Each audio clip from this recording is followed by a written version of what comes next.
Hi everybody, welcome to the latest episode of the SCU Show, which by the way is sponsored by Graham Slam Inc. That's Graham Slam, that's one word. Graham Slam Inc. is a new and upcoming brand of graphics and clothing material by Tori Graham. Tori's been working on graphic design for 5 years now and has decided to start his own business partnering with a couple indoor football and semi-pro teams. You can follow Graham Slam Inc. on Facebook at Graham Slam Inc., Twitter at Graham_Tori, and Instagram at Graham Slam Inc.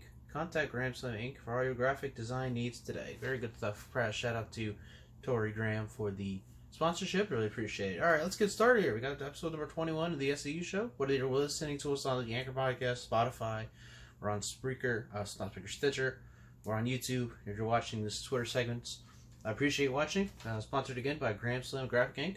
Graham Slam Inc. Not Graham Slam Graphic Inc. But you get the point? Alright, let's get started. Everyone's talking about Joe Burrow. Joe Burrow is the next thing up. Oh my goodness. He's going number one. He's going to be great with the Bengals. He's going to turn them around. They're going to be... Let's take a deep breath. Come on, people. Take a deep breath. Joe Burrow is not the next big thing, and he's far from it. Yes, he's through 60-some-odd touchdowns. It's probably just 60 this year. It might be 61 or 62, counting the championship game, but he's not the next big thing. He's not the next big thing at all. Matter of fact, he's so far from the next big thing, it's not even funny. I remember watching and heard Colin Cowherd, they were talking about this Joe Klatt. Before the season, in September, Joe Burrow was supposed to be a projected 4th or 5th round pick. And now we're picking him for the top overall pick and the next Joe Klatt compared to Joe Montana? Oh my god, that's a terrible comparison. That's awful. That is an awful comparison. I just can't express how off the comparison that is. You want my comparison for Joe Burrow? And no disrespect to Joe Burrow. He did great things at LSU. I give a lot of credit to Ed Orgeron, who took the USC team when he was there in 2013. 8 wins at an interim coach, and they fired him. That was a mess. And look at USC now, compared to LSU. But he's not about to go from a 5th-round prospect to a 1st-round pick and flourish in the NFL. That's not going to happen. Come on. That's not going to happen. I think he's going to be more like a Marcus Mariota, except he's not going to be able to run the ball. He's going to have a very bad... First of all, if he starts this year, because who knows what the Bengals are going to do as far as quarterback goes. Are they going to start Andy Dalton? Or are they going to go with Joe Burrow to start the season? I don't think anybody actually knows. Nobody knows yet. But as it stands right now, Joe Burrow's projected a 1 overall pick. He's going to go to Cincinnati. And if he starts, he's going to have a really, really bad rookie season. First of all, he's not going to do anything special. The Bengals are still going to finish probably 3rd because they have the second-year head coach, Zach Taylor, who has never been a head coach, kind of like Freddie Kitchens, where it's like, well, why did we hire this guy again? And then Zach Taylor might be out the door again. We'll get to Cleveland in a moment, though. So I think that he's going to want to be Marcus Mariota. He's going to be out of the league in 5 years. That, or he's going to be backup. It's not like he's going to be he's not going to be Joe Montana. Let's be real. Nobody's Joe Montana except Tom Brady, and Tom Brady has surpassed Joe Montana already in every category. So let's stop. Calm down. No discredit Joe Burrow, what he did at LSU, but I'm just here to tell you, Joe Burrow is not the next big thing. In fact, he might be the next big bust before he is the next big thing. That's literally how it is. On the other hand, let's get to Trevor Lawrence. Trevor Lawrence, on the other hand, that's the Chicago Bears' next quarterback, ladies and gentlemen. Yeah, he's the Chicago Bears' next quarterback because, first of all, why are the Bears sticking with Mitch Trubisky? That's a mess right on its own. You start Mitch Trubisky, he's as mediocre as he was in college. Yeah, they won 11 games 2 years ago. Last year they won 4. You know, Trubisky is not your quarterback, and you're sticking with him in 2020.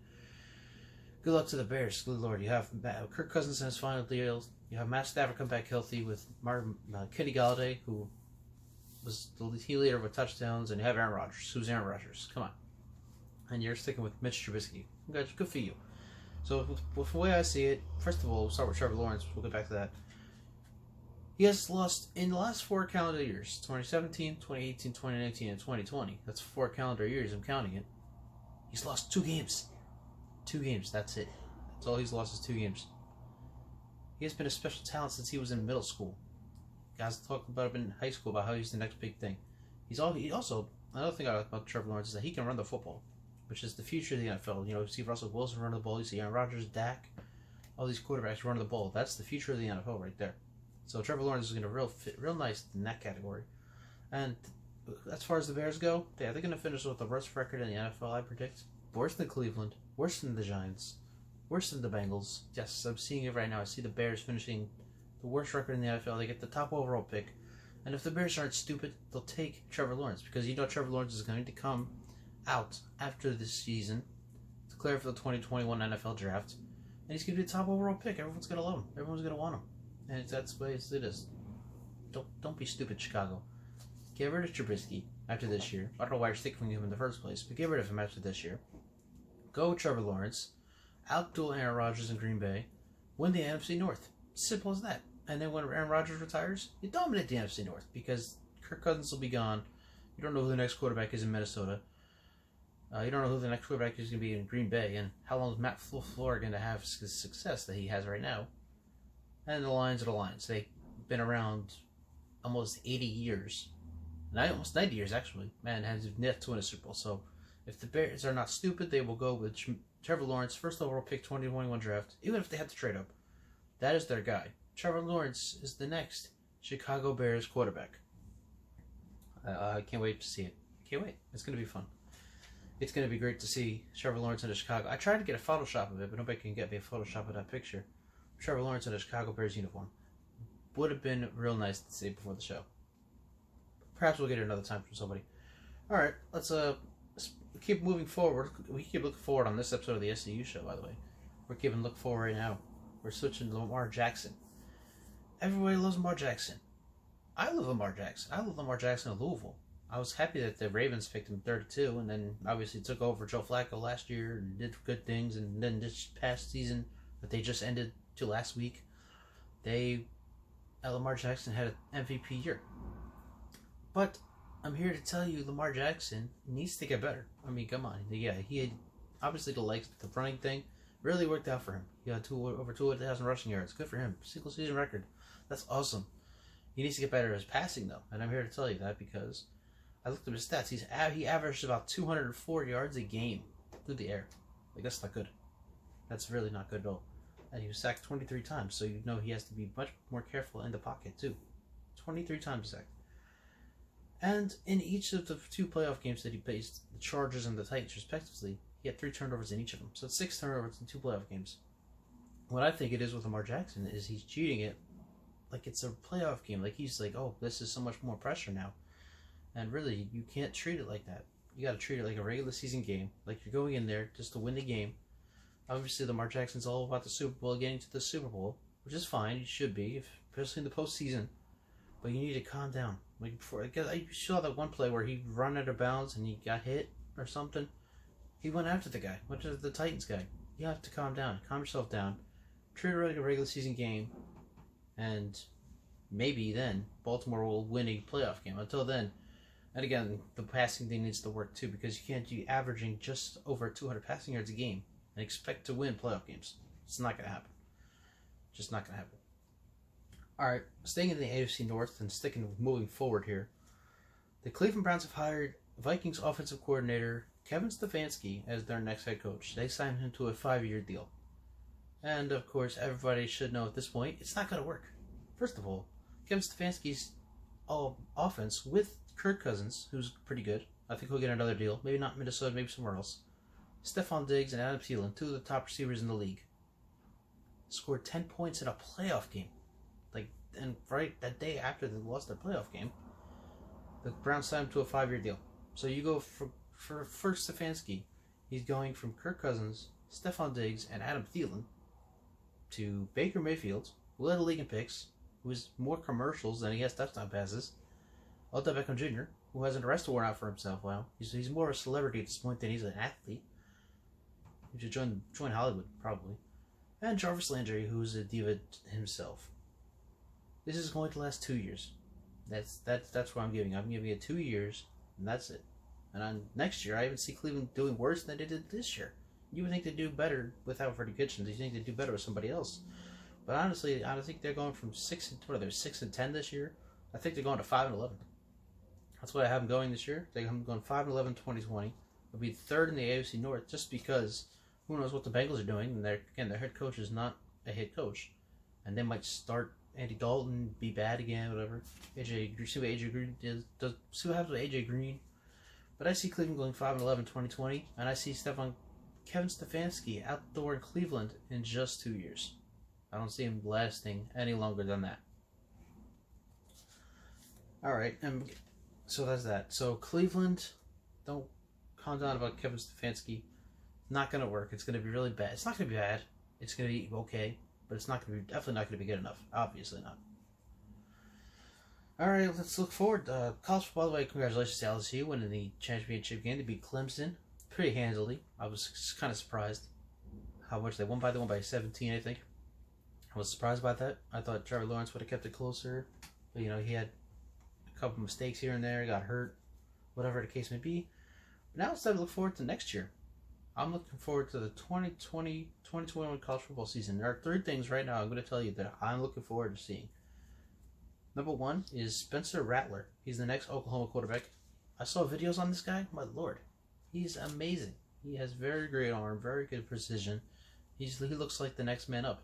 I mean, we've seen this the last 3 years. Baker Mayfield won a Heisman. Kyler Murray won a Heisman. Jalen Hurts was that close to winning the Heisman. I don't believe he was probably like the 4th guy or 5th guy up for the Heisman. He took him either way. He took Oklahoma to the playoffs, so he has that on his record. Spencer Rattler, there's a lot of pressure on him, especially with under coach like Lincoln Riley. A lot of pressure on him. I'll be looking forward to seeing what Spencer Rattler does in Oklahoma. And then number 2, we're going number 2 now. Tua is going to the draft. We already know that he's probably going to go to Miami at number 5. They signed somebody. Tua's agent is being represented by Stephen Ross or something, or is representing Stephen Ross. So come on, it's like so obvious at this point that Tua is going to Miami at number 5.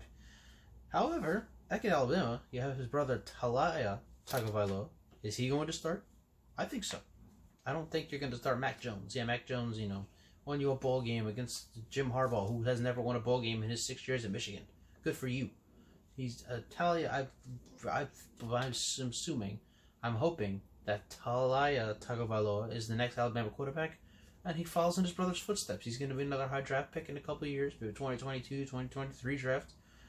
And we're going to have a pair of brothers going against each other in the NFL in a few years. And that'll be very exciting. But for right now, we're looking forward to Alabama. They'll be back, by the way. Don't worry about them losing whatever they lost. They lost to it, and that was really what hurt them. Talia, I think, will do well. I think Alabama will be back in the playoff next year, and I'm looking forward to seeing Tua's little brother take over the Crimson Tide. And the third thing, Clemson Redemption, number 3. How you like that? Clemson Redemption. I thought 5 for 5, but then Clemson lost, so I couldn't do that. Clemson's going to be fine. Trevor Lawrence is coming back for probably his final year. You have Dallas Sweeney as your coach. Everybody's coming back. Yeah, the defensive coordinator, I think the guy, I don't remember his name, but the defensive coordinator is coming back. So Clemson's the ACC is the weakest Power 5 conference. Clemson's get back to the playoff, and they'll have a chance again at the national championship last year. I wouldn't be surprised if it's Alabama Clemson Part 4, or whatever the case is at this point. I would not be surprised if Alabama and Clemson met for the college football playoff, and the championship game, I meant.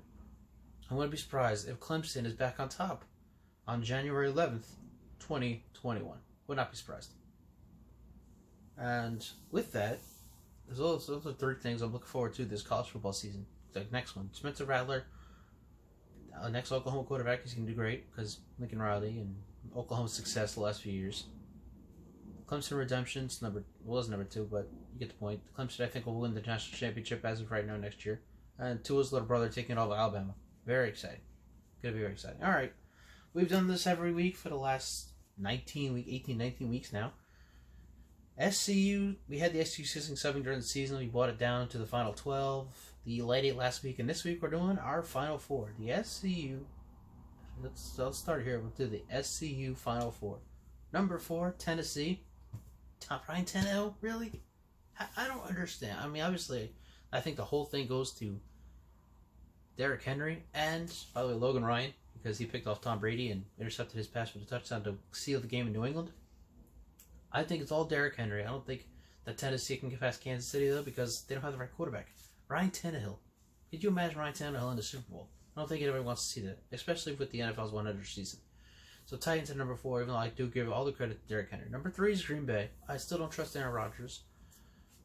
He did well against Seattle. They got up to a big lead.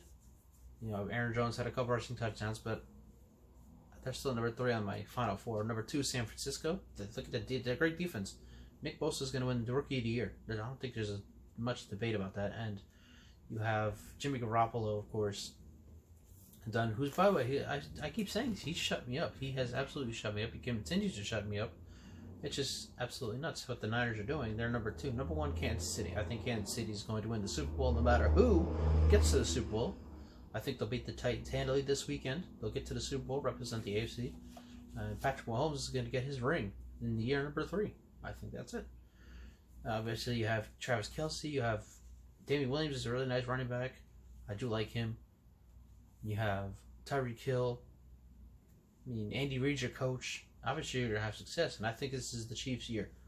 I kind of spoiled it for everybody. I said the Chiefs win a Super Bowl. But while I did have the Niners over the Packers in my SCU Final Four, I think the Packers and Chiefs are going to meet in Super Bowl 54. Patrick Mahomes, obviously, like I said, better quarterback than Ryan Tannehill, and plus he has more target. He has more receivers. I think Ryan Tannehill's top guys, Corey Davis, who I liked, but he's sort of a bust, being number 5 and doing what he's done in the NFL, not good enough.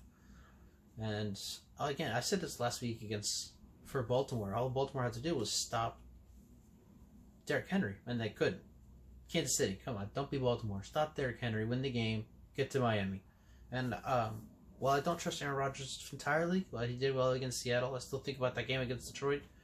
I trust Rodgers more than I do trust Jimmy Garoppolo, only because Rodgers has more experience, he's better. I'm still not that high on Jimmy Garoppolo. He has shut me up, but I'm not high on Jimmy Garoppolo yet. And his number 1 receiver, by the way, is a tight end, George Kittle. SCU Show brought to you by Graham Slam Graphic. Graham Slam Graphic Inc. is a new and up-and-coming brand of graphics and clothing material by Torrey Graham. Torrey has been working on graphic design for 5 years now and has decided to start his own business, partnering with a couple of indoor football and semi-pro football teams. You can follow Graham Slam Inc. on Facebook at Graham Slam Inc. That's GRAHAM Slam, that's one word, Inc. Twitter at Graham_Torrey, and Instagram at Grand Slam Inc. Contact Grand Slam Inc. for all your graphic design needs today.